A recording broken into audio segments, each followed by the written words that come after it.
Salam sejahtera bagimu Amanginang. Sebelum kita mendengarkan firman kehidupan, kita berdoa.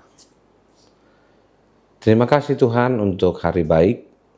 Kiranya Tuhan menuntun kami untuk selalu mengetahui dan mengenal jalan-jalan Tuhan. Sebelum kami merenungkan firman kehidupan, kiranya Tuhan menolong kami dan memberikan kami kesetiaan untuk melakukan sesuai dengan kehendak Tuhan. Terpujilah Kristus, kami berdoa. Amin. Firman kehidupan bagi kita tertulis dalam Daniel pasal 9 ayat 18. Ya Allahku, arahkanlah telingamu dan dengarlah, bukalah matamu dan lihatlah kebinasaan kami dan kota yang disebut dengan namamu, sebab kami menyampaikan doa permohonan kami ke hadapanmu bukan berdasarkan jasa-jasa kami, tetapi berdasarkan kasih sayangmu yang berlimpah-limpah.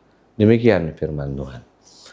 Amanginang yang dikasihi Tuhan Yesus Kristus, pernahkah kita berada dalam situasi yang mendesak dan kita merasa tidak berdaya? Di saat itu kita mengharapkan bantuan. Yang kita harapkan adalah dari yang terjangkau. Biasanya orang sekitar kita, ataupun yang bisa dikoneksikan dengan telepon, keluarga, sahabat, dan rekan-rekan. Di saat sakit parah, yang kita butuhkan adalah pertolongan dokter. Di saat kita merasakan pergumulan ekonomi yang pelik, yang kita harapkan adalah bantuan dari pemilik ekonomi yang baik. Di saat kita perlu pertolongan, yang kita tahu adalah bukan karena kita pantas ditolong, tapi karena belas kasihan dari orang yang memberikan bantuan kepada kita. Apakah kamu pernah melakukan kepantasan untuk kamu ditolong oleh orang lain? Bahkan dari keluarga. Dan hari ini firman Tuhan mengajak kita belajar dari Nabi Daniel tentang bagaimana cara berdoa yang benar, terutama di saat krisis dan menyadari ketidaklayakan kita di hadapan Tuhan menjadi satu bagian perenungan firman Tuhan.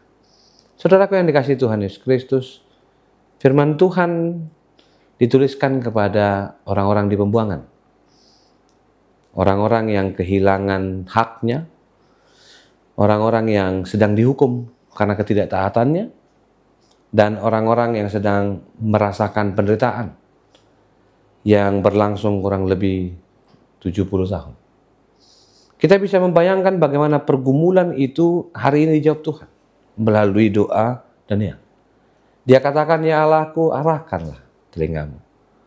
Bukan Allah tidak mau mendengar, tidak mau mengarahkan, tapi satu pemahaman iman Daniel adalah dia harus tetap memberi tempat kepada Allah di tengah-tengah pergumulan itu.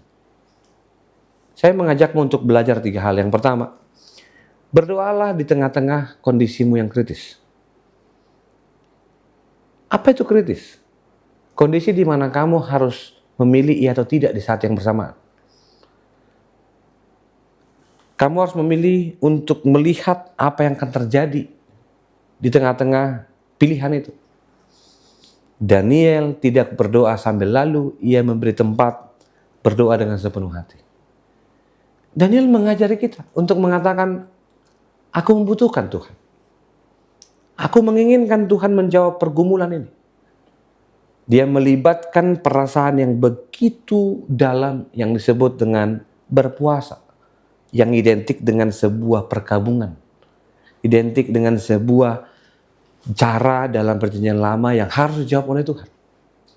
Hari ini Daniel mengajakmu dengan mengajakmu. Mari berdoa. Tidak perlu mengeraskan hati ataupun pikiran.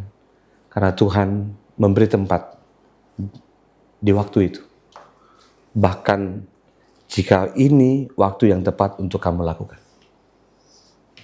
Yang kedua, mengakulah ketidaklayakanmu di hadapan Tuhan.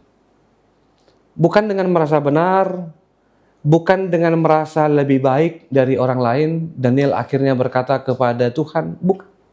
Dia berkata tentang ketidaklayakannya, dilayakkan oleh Allah. Sebagaimana Israel juga butuh dilayakkan oleh Allah.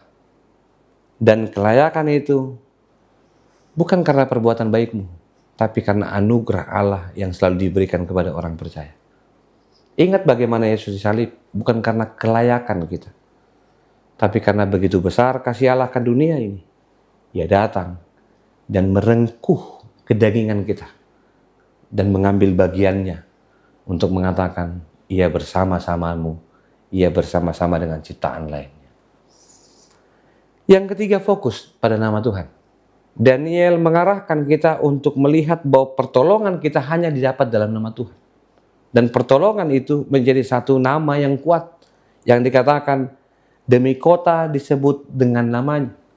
Namanya adalah kekuatan kita. Di dalamnya ada kemuliaan, di dalamnya ada kekuatan, dan di dalamnya ada kasih karunia. Dan di dalamnya ada janji Tuhan. Di dalam janji itu, kasihnya, janjinya, kemurahannya diberikan kepada kita.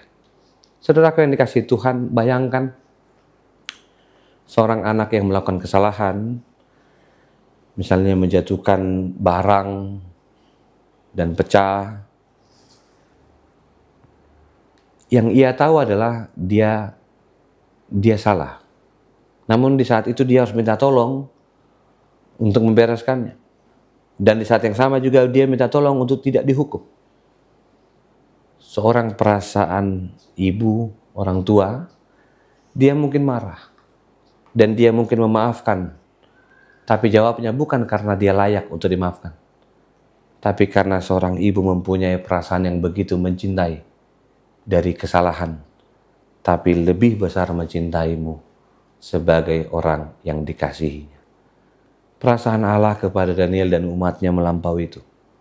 Dan hari ini, ingat bukan jasamu, bukan jasaku. Kita dilayakkan dalam kasih karunia Allah. Dan Daniel mengajak kita untuk melakukan ketergantungan terhadap Allah itu. Saya boleh mengajakmu dalam sebuah refleksi. Yang pertama, apakah doa kita selama ini lebih banyak menuntut atau memohon belas kasihan? Yang kedua, ketika kita berdoa untuk masalah jemaat atau keluarga, seberapa sering kita melepaskan keyakinan akan jasa kita terhadap orang lain? Dan berbalik sepenuhnya bergantung kepada Allah. Yang terakhir, setelah mendengar firman Tuhan ini, perubahan sikap apa yang harus kulakukan untuk aku mampu mendekat dengan Tuhan dalam doa? Mari kita renungkan namanya. Pikirkanlah kita adalah orang yang dikasihi Tuhan. Di saat itu kamu dipilih Tuhan, aku dipilih Tuhan. Kita semua dan gerejanya untuk menjadi pewarta kebaikan dan kemurahan hati Tuhan. Tuhan memberkatimu, menyertaiku dan kita semua. Kita berdoa. Terima kasih Tuhan untuk firman-Mu, dan ajarlah kami melakukannya dan terus setia kepada Tuhan. Kasih anugerah Kristus Yesus, kasih setialah Bapa dan persekutuan Roh Kudus menyertai-Mu senantiasa. Amin. Shalom. Horas teman-teman. Aku Zevanya Sitomeang. Aku Joshua Francisco Silalahi. Aku David Haloman Simangunso. Dan kami dari Naposo HKBP Menteng. Nah, dalam kesempatan ini kami mau mengundang nih kepada teman-teman untuk ikut dalam acara Pesta Gotilon HKBP Menteng 2025.